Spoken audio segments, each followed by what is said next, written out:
O autoconhecimento aqui dentro da inteligência emocional, mais do que falar de pontos fortes, vulnerabilidades, né, aptidões, talentos e tudo mais que a gente já tanto fala de autoconhecimento, que inclusive foi tema da live da semana passada, é também saber nomear e conhecer as nossas emoções. Né? E aqui a gente traz como principais emoções, emoções universais, o medo, a tristeza, a alegria, a raiva, o nojo, né? Então, eu saber reconhecer essas emoções. E eu falo que o autoconhecimento ele é importante porque eu consigo perceber que eu estou com uma emoção que não é saudável, uma emoção errada, entre aspas, né? Quando eu não estou vivendo a minha essência, quando eu não estou dando o meu melhor. Esse já é um indicador também. Então, o autoconhecimento dentro da inteligência emocional é principalmente relacionado a reconhecer as emoções, né? O que nós estamos sentindo e como tem pessoas que têm dificuldade, né, de reconhecer as suas emoções. E às vezes, gente, eu digo reconhecer, né? Como a Alice falou, temos as 5 universais, mas às vezes a gente tem uma mistura de nojo com raiva e não sabe exatamente nomear. E tá tudo certo. Mas essa percepção, ai, parece raiva, mas ao mesmo tempo eu tenho nojo junto. Essa é a percepção que você tem que ter. Olha para você e percebe, né?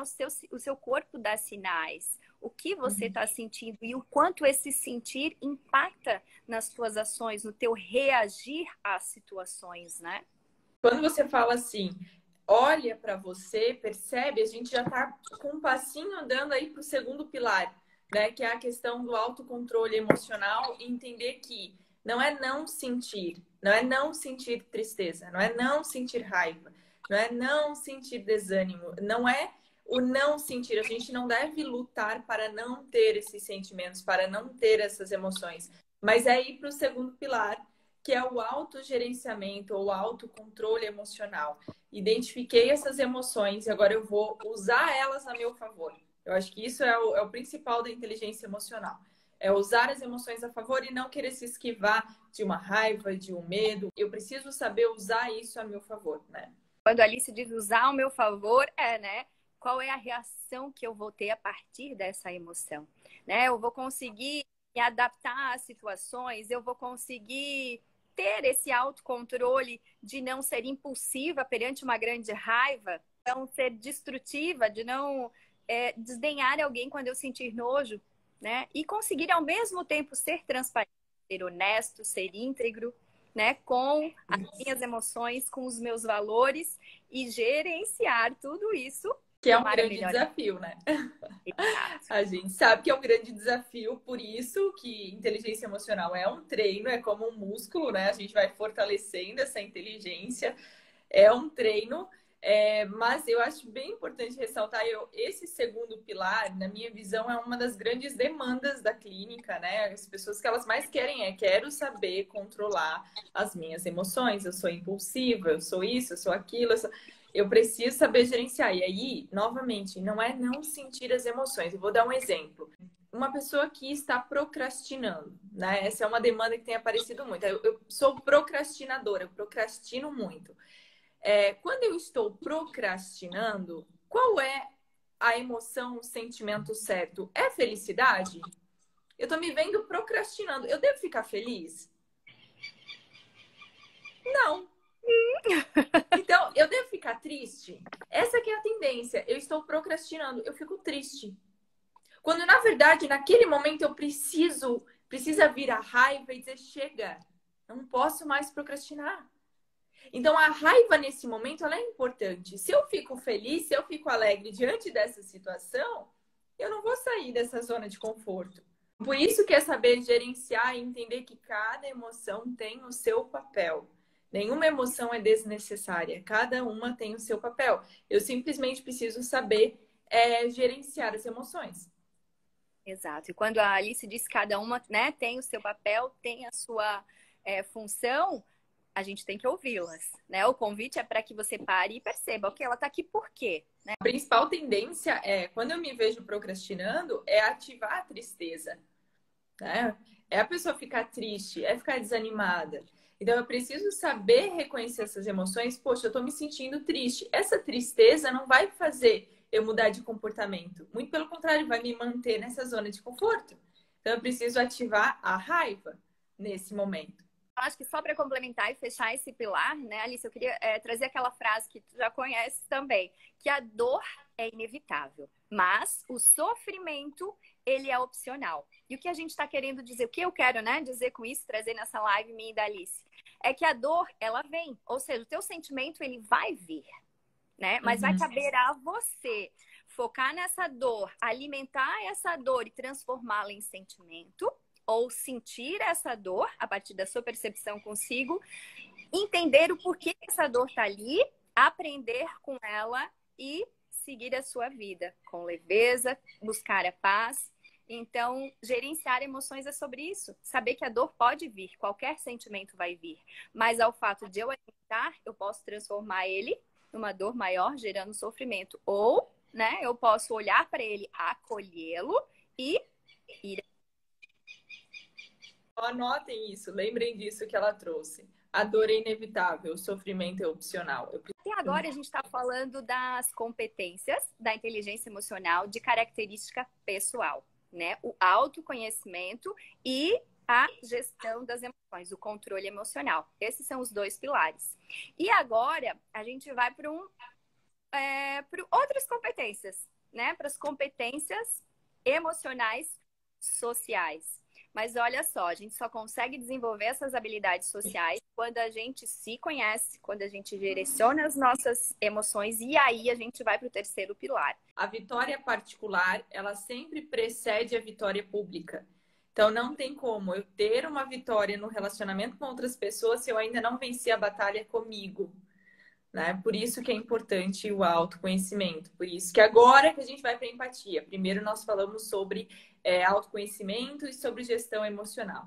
Então agora vamos falar de empatia, né? O que é empatia? Primeiro que no senso comum a gente fala que é se colocar no lugar do outro, como se isso fosse algo simples, né? E não é. A empatia é algo muito mais complexo, muito mais profundo, porque quando eu falo de me colocar no lugar do outro, eu preciso entender que não tem como eu me colocar absolutamente no lugar dele, porque eu não passei pelo que ele passou, eu não senti o que ele sentiu, eu não vivi, não presenciei tudo aquilo que ele sentiu. Então, quando eu vou fazer esse exercício de me colocar no lugar do outro, eu preciso me colocar entendendo a história do outro. É algo muito mais profundo, né? Fazendo o máximo para conseguir entender o que o outro sente, conseguir pensar da forma como o outro pensa. Então, basicamente, a empatia é isso. Resumidamente, gente, né, que a Alice falou, a gente nunca vai conseguir sentir exatamente o que o outro sente, mas a gente precisa perceber as emoções dos outros, para compreender, né, o ponto de vista do outro, o interesse do outro, a preocupação do outro, visando sempre o que a Alice acabou de falar, a história do outro. Então, empatia é reconhecer e entender que o outro também sente e que ele também tem emoções. A pergunta que eu gosto de fazer para a gente perceber empatia na nossa vida é: para pensar, o que você já viveu para ser como é hoje? O que você já viveu para ser como é hoje?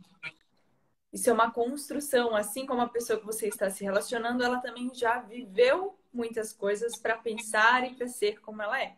Então, empatia, em resumo, é isso, né? E é importante lembrar que nós temos 2 ouvidos, né? 2 olhos e uma boca.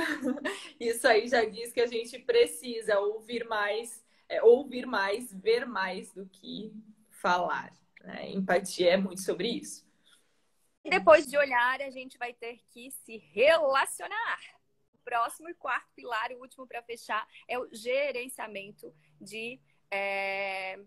Meu Deus, faltou a palavra, me ajuda, Alice. Gerenciamento de relacionamentos, isso aí, né? Ou seja, é aplicar essa compreensão que eu tenho do outro, do sentimento do outro, para lidar com ele, para agir com ele. Cai por terra aquilo que nos ensinaram, né? Trate o outro como você gostaria de ser tratada. Faça para o outro o que você gostaria que fizesse contigo. O que podemos falar sobre isso? Não é tratar como a gente gostaria de ser tratado, porque nós temos necessidades diferentes do outro. Então, a partir do momento que a gente é empática, a gente reconhece a verdade do outro, a gente vai tratar ele como ele merece, como ele precisa. E entendendo que a gente é diferente do outro. Né? Eu acho bom aqui que a gente está numa live que temos muitas mulheres, né? Para a gente falar o seguinte: tem um comentário que eu escuto muito, que é o seguinte: o meu defeito é ser sincera demais. E aí, mulheres, tem alguém que fala isso? Meu defeito é ser sincera demais. O problema é que falam isso como se isso não fosse um defeito, né?